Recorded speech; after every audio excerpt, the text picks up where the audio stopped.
My girlfriend yelled in front of everyone, "You'll never be good enough for me." I smiled and said softly, "Maybe you're right." Then I turned around, got in my car, and drove away without looking back. I'd been with my girlfriend for 4 years. She worked in marketing for a tech startup, always ambitious, always climbing. The night it all fell apart was supposed to be a celebration. Her company closed a major deal, and she threw a party at our apartment. I spent the entire day cleaning and setting up. About 30 people showed up. I was refilling ice when I heard her voice. Honestly, I don't know why I'm still with him. She was talking to 3 coworkers near the balcony. One said, "Come on. He seems nice." She laughed. "Nice doesn't pay for a lifestyle. I need someone who matches my energy, someone who's going places." Then she saw me. Our eyes locked. She didn't look embarrassed. She looked annoyed. I walked over, set the ice down, and she said loud enough for everyone to hear, "You'll never be good enough for me." People were staring. I wasn't going to give her the satisfaction of seeing me break. I smiled. "Maybe you're right." Then I grabbed my keys and left. I checked into a hotel and turned off my phone. Next morning, 47 missed calls,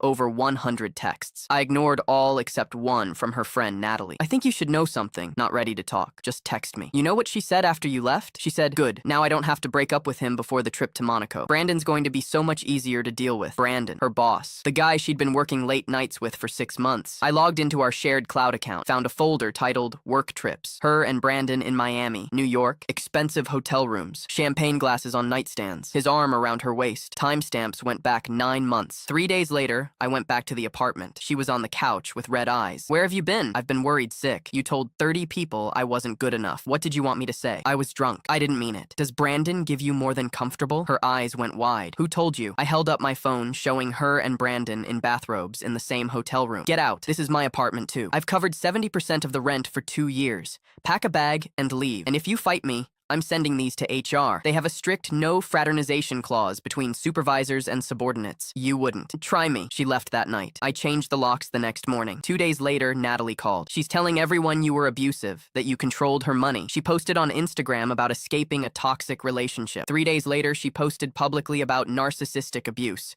She didn't name me, but everyone knew. Then Brandon commented on her post, something supportive about being there for her. Someone recognized his name and reported them to HR. The investigation uncovered the affair and the fact that Brandon had been approving inflated expense reports for her trips. They'd been stealing from the company. They both got fired. She called the day it happened, left a voicemail. "This is your fault. You ruined my life." A month later, I ran into her old coworker. She's doing the same thing to Brandon now, telling people he manipulated her, throwing him under the bus to save herself. She moved back in with her parents. Brandon's wife left him. I got a promotion, moved into a better place, and started dating again. During my wedding, my mother saw my fiancé for the first time and yelled at her, "Get away from my son!" She was pointing at Elena, who was walking down the aisle, dressed in white. "You're supposed to be dead! How are you here?" My mom kept yelling. Her hand was shaking violently. I looked over and noticed that Elena's face had gone completely pale. Not confused pale, though. She looked like something had just clicked in her brain. But this was the first time they'd ever seen each other. You see, my mother had spent the last 2 years of her life in a coma. Intruders had broken into her home and beat her unconscious. She woke up 3 weeks before the wedding. I insisted she come, meet and see me marry the girl of my dreams. And now here she was, hyperventilating the moment she laid eyes on Elena. My mom clutched her chest mid-scream. Her eyes rolled back. She slumped in the wheelchair and fell flat on the ground. Guests started screaming. I rushed over to my mom while Elena stood frozen in the middle of the aisle, the veil trailing behind her. Paramedics came minutes later and rushed my mother away. I went with them, and at the hospital I was told they'd have to operate. I stayed there overnight still wearing my tuxedo. Elena didn't show up at all, which was equally strange as it was heartbreaking. In the morning, the doctors came to me and told me my mother had lived, but she'd be in a vegetative state for the rest of her life. She couldn't speak to me anymore, couldn't give me the answers I desperately needed. I sat there holding her hand, wondering why she reacted like that. Then at 11 a.m., Elena showed up at the hospital. She looked like she hadn't slept, had a hoodie and jeans on. She sat next to me, but wouldn't look me in the eye. After a few minutes of silence, I asked her if she knew my mother somehow. Instead of answering, she started asking me weird questions of her own. "Where did your mom live before the coma? Did she ever live on the East Coast? What kind of car did she drive when she was younger?" I asked her why she wanted to know. "Just curious," she said, but her hands were shaking. She left after 20 minutes. I sat there wondering why she needed to know all that. That's when I made the connection. Elena's parents had died in a hit and run when she was 7. She was in the back seat and barely survived. They never found the person responsible. Her aunt raised her after that. Elena never liked talking about it. No way, that can't be true, I thought to myself. Still, I decided to go back to our apartment when I knew Elena wasn't home. I went through her private desk drawer, the one she'd always begged me to never look in, and inside I found a folder full of police reports, photos of a wrecked car, notes in her handwriting with dates and locations, a newspaper clipping about a hit and run from 20 years ago. 2 victims killed on impact. Driver fled the scene. Elena had been investigating this her whole life, trying to find the person who killed her parents. I felt sick reading through it. I put the folder back. Then I drove to my mother's house to pick up some of her things. While packing, I noticed a locked box in her closet. I found a key in her nightstand. Inside were newspaper clippings about a car accident from 20 years ago. My hands started shaking. It was the same accident from Elena's folder. Same date, same location, same victims. There were photos of a blue sedan with the front end smashed in, insurance documents showing my mother sold that car 2 weeks after the accident, and a handwritten note note tucked at the bottom. My mother's handwriting. I check on her every year. She looks more like her mother every time. I drop the note. My mother killed Elena's parents. That's why she recognized her at the wedding. That's why she screamed, "You're supposed to be dead." She thought everyone in that car had died. I never knew any of this. I drove back to our apartment with the box from my mother's closet. Elena was home by now, and when she opened the door and saw my face, she looked worried. "What's wrong?" I barged in without answering. I took her hand and led her onto the couch. "I think my mother killed your parents." She laughed like she knew I was telling the truth but didn't want to believe me. Then I showed her the clippings from my mother's apartment, the photos, the note that confirmed she had killed Elena's parents. Elena read it and her whole body went still. Then she started shaking, then crying. She told me everything. She was 7 years old, sitting in the back seat. A car ran a red light and slammed into them. I watched my mother's head physically snap off her body. My father had blood leaking from his ears. She described how the other driver got out, looked at the wreckage, looked right at Elena screaming in the back seat, and ran. Left her there with her dead parents covered in their insides. Elena was trapped for 40 minutes before someone found her. She spent her entire adult life trying to find that woman, and now she did. She cried for what felt like years. That night, Elena came to me in tears. "I love you, but I can't do this. Every time I look at you, I see her face. I can't marry the son of the woman who murdered my parents and left me screaming in the wreckage." I didn't argue. She walked to the door. "I'm sorry. I really thought you were my person." She left forever.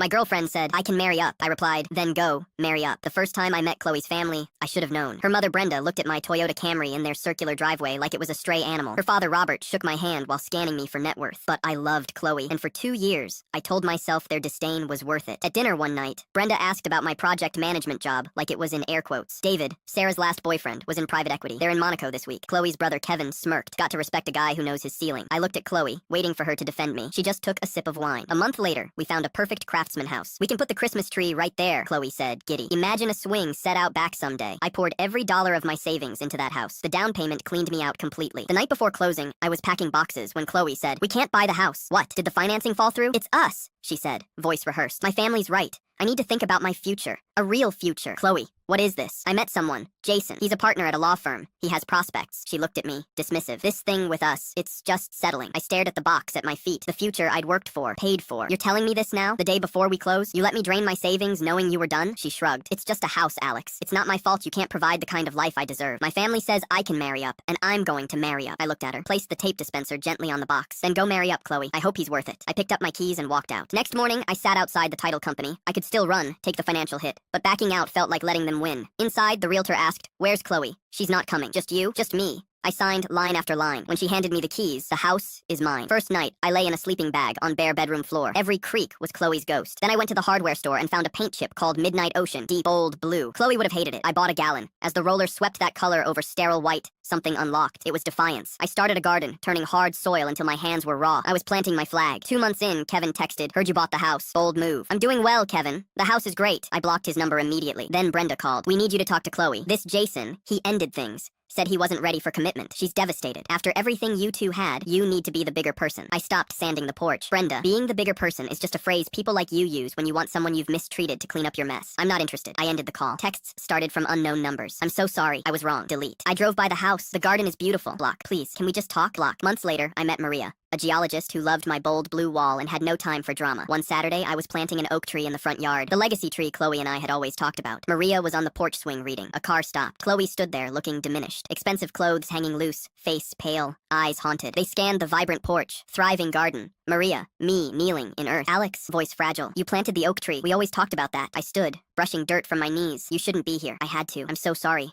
My family poisoned me. I was stupid." Her eyes darted to Maria, then back. "I threw away the best thing that ever happened to me." She gestured at everything. "This was supposed to be ours." I didn't move. "It was ours. Then you chose differently, and I chose to build a life here without you." "We can fix this," she cried. "We can get back what we had." I shook my head. "No, Chloe. What we had was built on a foundation you and your family cracked beyond repair." I glanced at Maria, then back at Chloe. "What I have now is built on something solid, on my own terms." I picked up the trowel. "I need you to leave.